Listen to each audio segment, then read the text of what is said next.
तो अपना दिल दे दिया था तुमको, रुक रुक के बात बढ़ाई।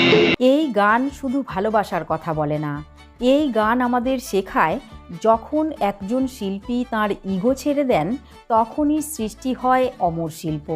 একদিকে কিশোর কুমার, অন্যদিকে মোহাম্মদ রফি, কিন্তু এই গানে দুজনের গলা এত সুন্দরভাবে মিশে গেছে আপনি যদি চোখ বন্ধ করেও শোনেন বুঝতেই পারবেন না কোন লাইন কে গাইছেন। तुमने तुम्हारी खातिर क्या क्या किए बहाने।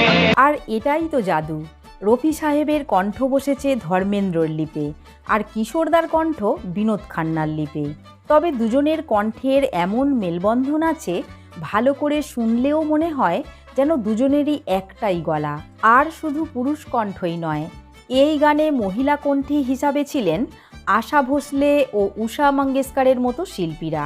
তাঁদের কণ্ঠ এমনভাবে একে অপরকে জড়িয়ে ধরে যেন দুই নয়, একটাই সুরের ঢেউ, না কোনো ছন্দপতন, না কোনো দিশাহীনতা, শুধু যেন একটাই হৃদয় থেকে আসা সুর।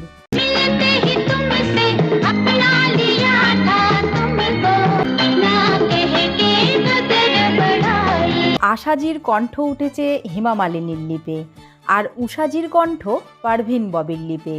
তবুও গানটির এমন কম্পোজিশন, এই আলাদা কণ্ঠ দুটি মিলেমিশে এক প্রাণ হয়ে গেছে। এই গানটি শোনার সময় মনে হয় না চারজন মানুষ আলাদা কণ্ঠে গাইছেন, বরং মনে হয় যেন এক আত্মা চারটি কণ্ঠের রূপ নিয়েছে আর প্রতিটি শব্দে ঢেলে দিয়েছে হৃদয়ের সবচেয়ে গভীর অনুভূতি। আর চার কণ্ঠকে একসাথে গেঁথে দিলেন যে সুরকার, তিনি পঞ্চমদা মানে আর.ডি. বর্মন। তাঁর সুরে নেই অহংকার, আছে শুধু ভালোবাসা আর একতার জাদু।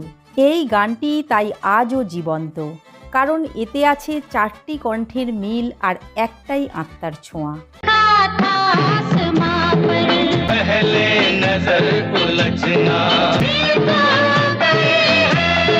এই চার কিংবদন্তির প্রতি শ্রদ্ধা জানিয়ে ভিডিওটি আজকের মতো এখানেই শেষ করছি।